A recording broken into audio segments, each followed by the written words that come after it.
Good evening. Today is Wednesday. It is April 26th, 2017. My name is Tom Kalinowski. Welcome to Tom's Tech Tips.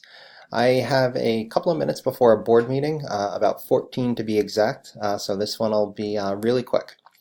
Today we are going to talk about how you can create a quiz for your students, and we'll go through a quick, easy way that you can create a quiz that automatically grades, so you don't have to take your time and do that after they submit their quizzes. So let's get started. So from within Drive, if you click on New, you'll see Google Docs, Sheets, Slides. What I want you to do though is click on More, and then you'll see something here that says Forms. Let's go ahead and click on that. Now some of you might have created forms before in which you can send out a form, people can answer questions, and you can take a look at all those responses. So this is going to layer grading on top of that. So the first thing we need to do is title our form. So let's call ours Geography Quiz. Okay. And we can start with our questions. So let's say, what is the capital of Pennsylvania? And let's go Easton, Nazareth, or Harrisburg. Okay, so there's one. Let's add one more question. We can do so by clicking the plus sign. Let's say, what is the capital of the United States? And let's go, let's try to trick them. Let's go Washington. Let's go New York, or Washington, D.C. All right, so you could keep on creating questions. We'll just do two for now since I have a limited amount of time. So next thing I want you to do is go ahead and click on this gear up here for settings. Okay. Now if you want to automatically collect their email address, so if they're a student in a G Suite for Education domain and already have accounts, we could go ahead and collect that email address for them. If we want to restrict the quiz just to our school's users, we could do that. If you were going to send it to outside people, maybe they were using district logins to sign in, you would uncheck that. That way anyone could sign in. And we're going to leave everything else as is. For presentation, we can try to shuffle the questions. That's always good. So in case you have two kids that are sitting next to one another, it limits the amount of cheating that can occur by shuffling the question order. So always a good idea to do that when creating a quiz. And then the last thing we want to do is click on Quiz. And we want to say that this particular form is a quiz. So let's go ahead and turn that on. When do we want to release the grade? We can choose to immediately release it after the submission or later after a manual review. So we'll do immediately. And down here you can select whether the respondents can see their missed questions, the correct answers, and the point values. So now that we have this checkbox to make it a quiz, let's go ahead and click on Save. Okay. Once we do that, if we click on one of these questions, down here now you see that it says Answer Key. So let's go ahead and click on that. And you see here it says, please choose the correct answer. Let's go ahead and do that. So we'll choose that as the answer. And how many points is this question worth? Each question can have a different amount of points. In our exercise, we're just going to go 5. Okay, and then we're going to go down to the next question. And we're going to click on Answer Key. And please choose the correct answer. So we'll choose that. Something else you could do, if you'd like, you could provide answer feedback.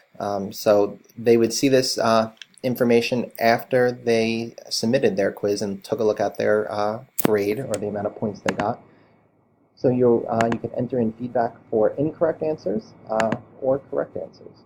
So if you wanted to say something like, great job, and for incorrect answers, maybe you would say, no, Washington is in the northwest of the United States, and sometimes confused with Washington, D.C., which is the U.S. capital. So you can type whatever you want in there, and it'll provide that feedback to the people that are submitting the quiz. We're just going to go ahead and hit cancel right now.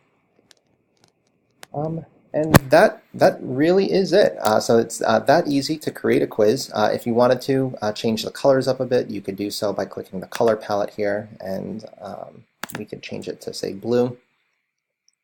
And now it's blue. If you wanted to preview your quiz, you could click this little I, which is a preview. And that brings up your quiz as your students would see it. If you wanted to send it to them by email, you could certainly do that by clicking the send button and then typing in some email addresses. We'll hit cancel there though for now. So let's preview our quiz and make sure it works. Alright, so we see it's a geography quiz. We see that my email address is automatically going to be recorded. So what is the capital of the United States? We'll go here. And what is the capital of Pennsylvania? And we'll go Harrisburg. And then let's go ahead and click submit. It says your response has been recorded. Let's go ahead and click on view your score.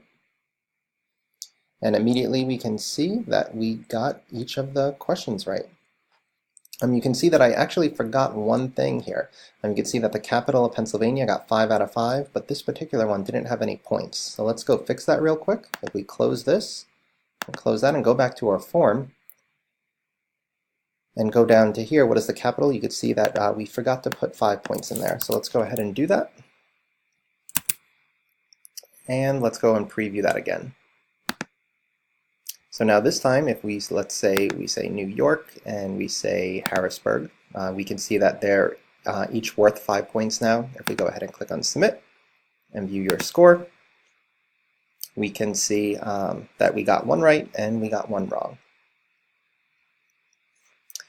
Let's go ahead and close that. So after all of the students take the quiz, there's a really easy way for you to see all their responses. If you go back into your form, you see something here that says responses. There's 2 because I submitted it twice. Let's go ahead and click on that.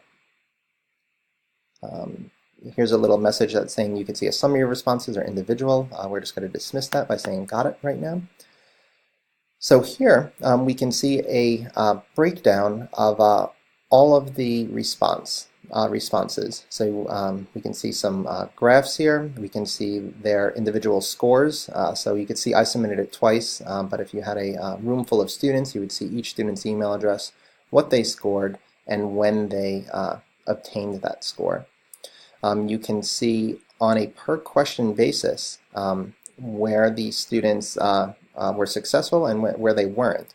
And if you took a look at, let's say, what's the capital of the United States, and let's say no one got Washington, D.C. right, you can use that as a tool and say, okay, well, maybe that's something that I need to cover some more in class because obviously no one in the class got that. So definitely some great feedback, not only for the students, but for the teacher as well. So that's it. That's how you could create a quiz. I hope you found that information valuable. I've got about 5 minutes till I have to get over to the board meeting. Sorry for being so brief, but if you need any clarification on any of this, please leave a comment in the comment section below.